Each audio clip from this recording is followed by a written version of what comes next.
teman-teman, kembali lagi di channel Ini Solusinya. Di video ini kita akan membahas mengenai penarikan kesimpulan. Penarikan kesimpulan ini belum tentu diajarkan pada persekolahan baik SMP ataupun SMA.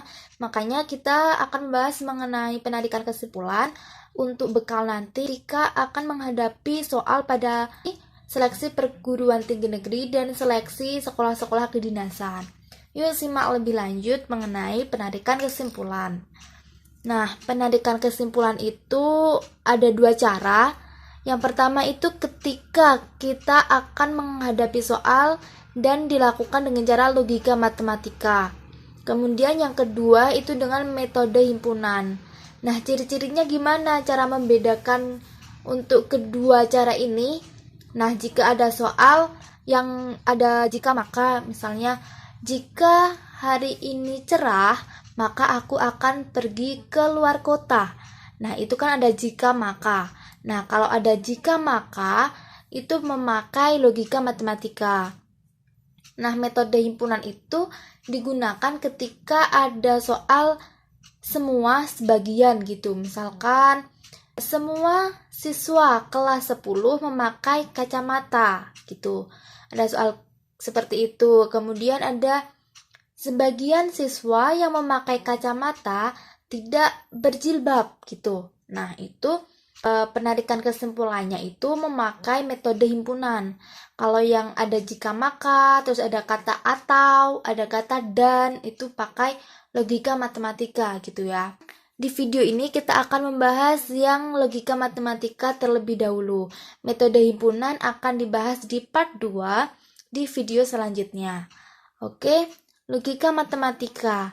Penarikan kesimpulan itu berbicara mengenai suatu premis. Premis itu adalah suatu pernyataan gitu ya. Nah, misalnya ini premis, premisnya kita namakan P. Terserah sih premis mau dinamakan P, Q, R, S, dan seterusnya itu boleh. Nah, ini kita memakai premisnya kita pakai P. Nah, misalnya premisnya itu hari ini hujan. Nah, negasi dari premis P itu dengan lambang simbolnya seperti ini. Atau bisa juga seperti ini. Nah, itu merupakan simbol dari negasi dari suatu premis. Nah, jika premisnya hari ini hujan, maka negasinya hari ini tidak hujan.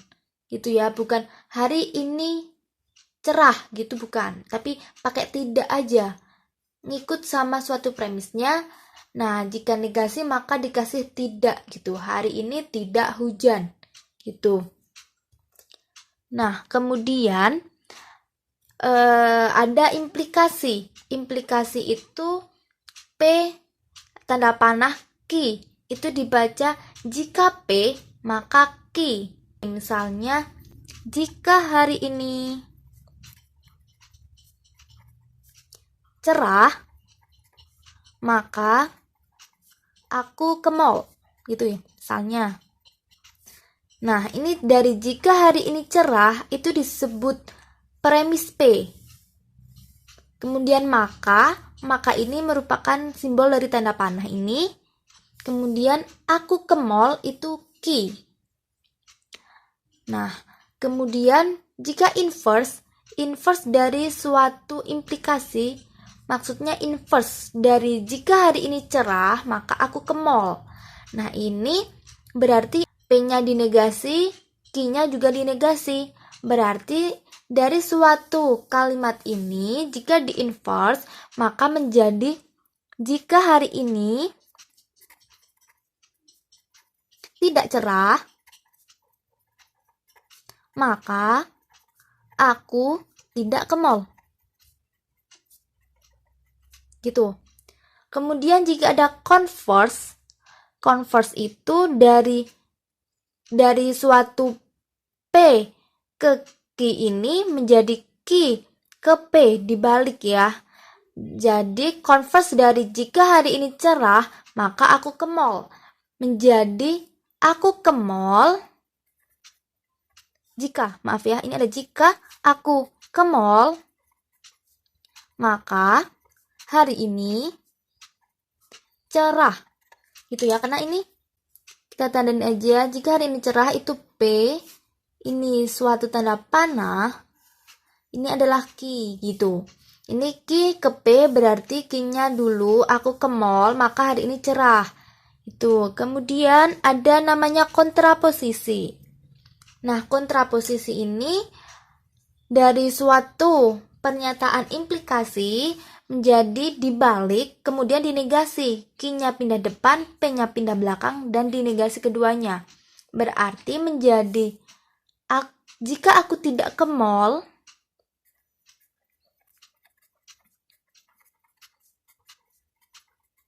maka hari ini tidak cerah.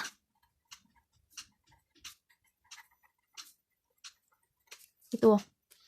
Kemudian ada ekuivalensi. Ekuivalensi itu merupakan kesetaraan ya. Kesetaraan jika ada suatu implikasi P ke Q, itu ekuivalensi dengan negasi Q ke negasi P. Ini kontraposisi ya. Dan setara jika ada P ke Q itu setara dengan negasi P, ini dibaca atau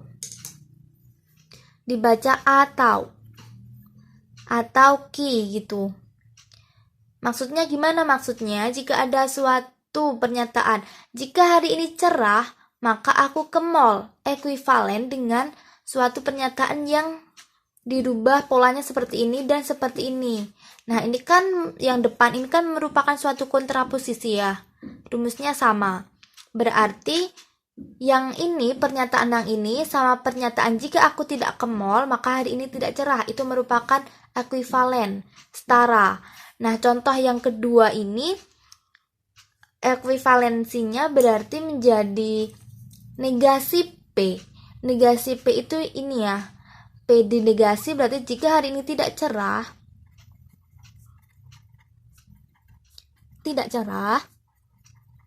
atau ini ya, atau ki. Ki-nya ini, aku ke mall.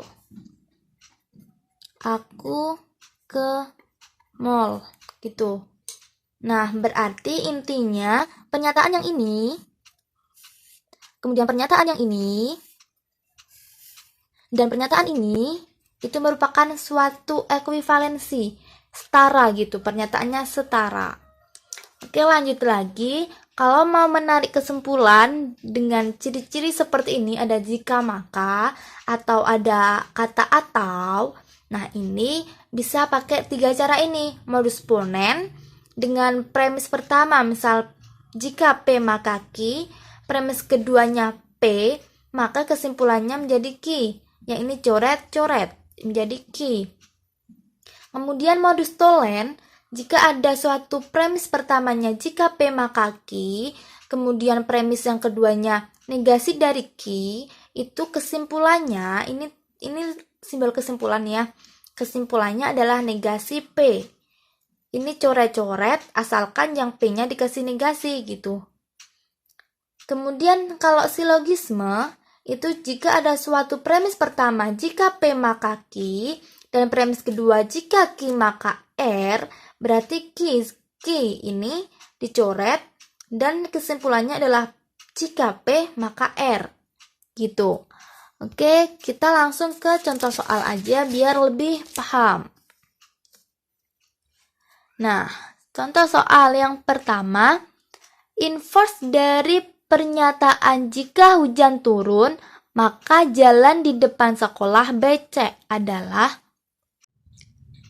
Nah, kalau inverse itu kan kalau diketahui P ke Q, kalau inverse itu kan di negasi P, negasi Q gitu kan tadi rumusnya.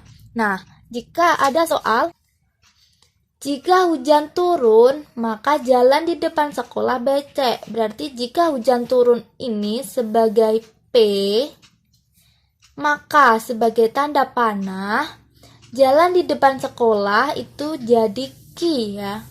Jalan di depan sekolah becek itu dan seterusnya itu menjadi Q. Nah, kalau ditanya inverse, berarti Yang depan ini dinegasi dan yang belakang juga dinegasi. Berarti kesimpulannya, jika hujan tidak turun,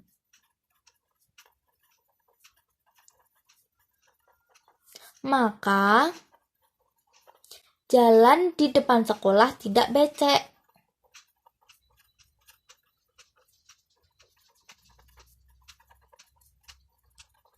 Nah, seperti ini. Kemudian, soal yang kedua. Kesimpulan dari 3 premis, jika P maka Q, jika Q maka R, dan negasi R. Nah, kalau ada 3 premis, berarti kita olah satu persatu dulu. P ke Q, dan Q ke R. Ini pakai silogisme.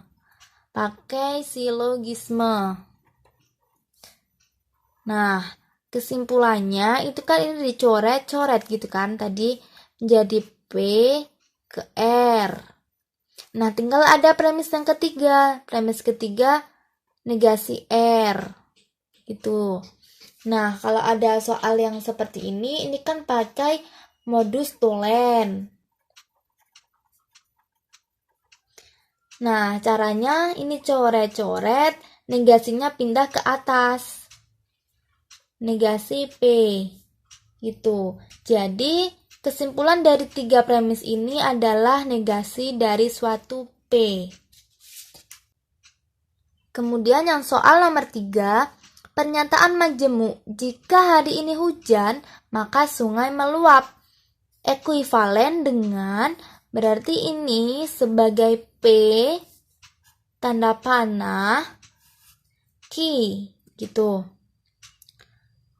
Nah, ekuivalen itu kan tadi rumusnya jika ada suatu P ke Q akan setara dengan negasi Q ke negasi P. Ini kesetaraan yang pertama. Dan yang kedua itu menjadi negasi P atau Q. Ini kesetaraan yang kedua, berarti nanti jawabannya ada 2 gitu. Nah, yang pertama dulu, pernyataan majemuk ini akan ekuivalen dengan yang kedua ini. Suatu pola yang kedua, berarti menjadi dibalik dan dinegasi. Menjadi jika sungai tidak meluap, maka hari tidak hujan.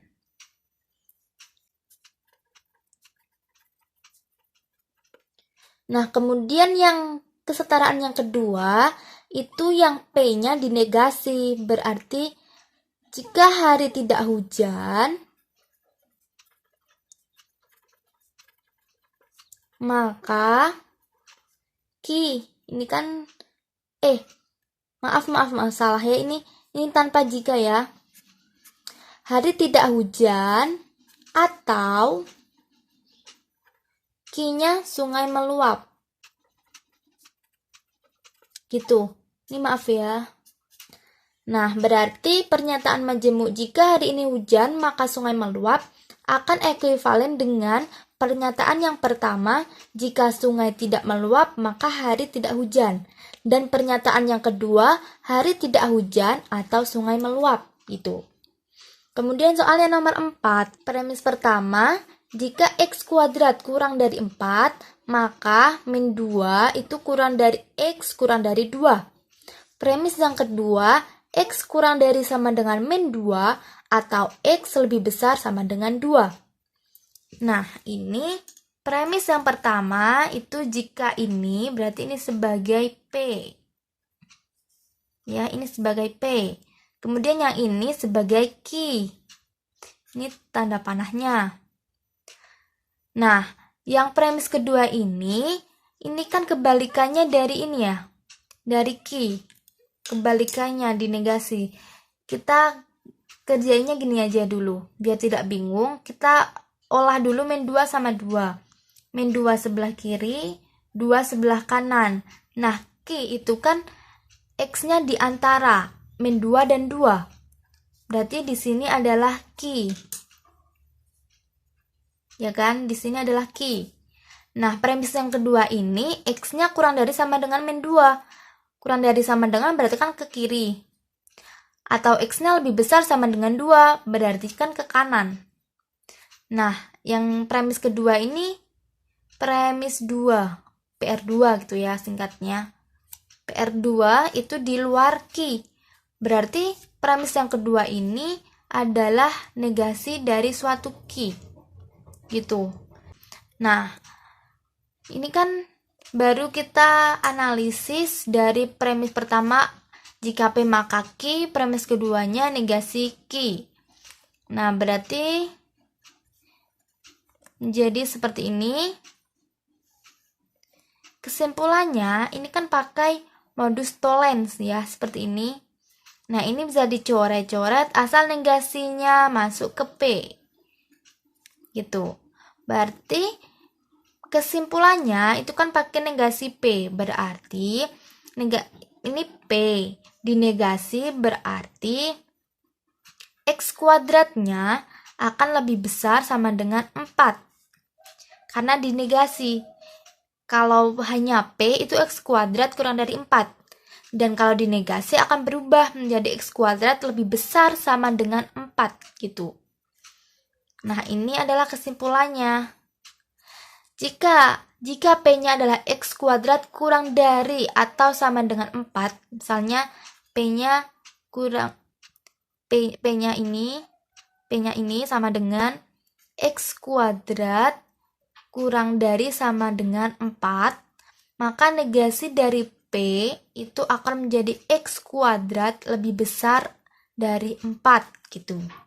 Oke, kita lanjut ke soal selanjutnya. Nah, soal yang nomor 5 itu premis pertama, Sari tidak rajin belajar atau disayang guru. Berarti ini P. Kita sebut Sari tidak rajin belajar itu kita sebut P, atau itu gini kan tadi. Kemudian disayang guru itu Q. Kemudian premis kedua, jika Sari tidak lulus ujian, itu kita jadinya R ya. Simbol yang pertama itu P, itu Sari tidak rajin belajar. Kemudian simbol yang kedua Q, itu disayang guru. Kemudian jika Sari tidak lulus ujian, itu R. Maka Sari tidak disayang guru itu menjadi negasi Q. Negasi Q karena Q-nya adalah disayang guru. Nah, kita buat premis pertama dan kedua, nanti kita tarik kesimpulan. Dan keduanya menjadi R ke negasi Q. Nah, kalau masih dalam bentuk atau, itu kan belum bisa kita tarik kesimpulan. Nah, ini gunanya ekuivalensi. Sehingga ini kita rubah menjadi yang jika maka. Menjadi negasi P, maka Q gitu kan. Yang ekuivalensi. Ekuivalensi itu kan kalau ada nih P ke Q itu akan ekuivalen dengan negasi P atau Q gitu. Yang depan dinegasi, yang belakang tetap tapi ganti jadi dari maka ke atau. Nah, ini kita merubah dari atau ke maka. Berarti yang depan kita kasih negasi, yang belakang tetap gitu. Nah, kemudian yang keduanya menjadi R ke negasi Q gitu. Berarti ini tinggal ini ya. Tinggal ini, kita ngolah yang ini. Nah, kalau seperti ini kan belum bisa dicoret-coret ya. Ini Q, yang bawah R. Nah, jika belum bisa dicoret-coret, kita olah lagi biar bisa dicoret. Ini kan yang sama dari atas sama bawah, itu kan Q sama Q, berarti ingin mencoret yang sama itu. Berarti kita mengolah lagi dengan ekuivalensi lagi. Yang atas tetap, kemudian yang bawah itu kita rubah menjadi ekuivalensi yang pertama. yang dirubah dan dikasih negasi menjadi yang ini ke depan menjadi ki dan negasi r gitu kan. Tadi kan kalau ada suatu premis seperti ini ekuivalen dengan ini dan ekuivalen lagi dengan negasi ki ke negasi p gitu kan. Ini yang ekuivalensi pertama, ini yang kedua. Nah, jadinya seperti ini. Ya kan? Kalau ini dirubah ke depan menjadi negasinya hilang, kalau yang ini ke belakang jadi ada negasi.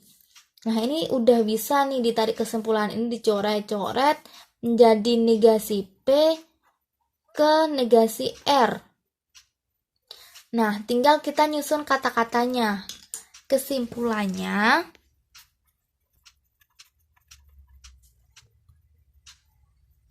ini negasi P. Negasi P itu kan kalau P itu Sari tidak rajin belajar.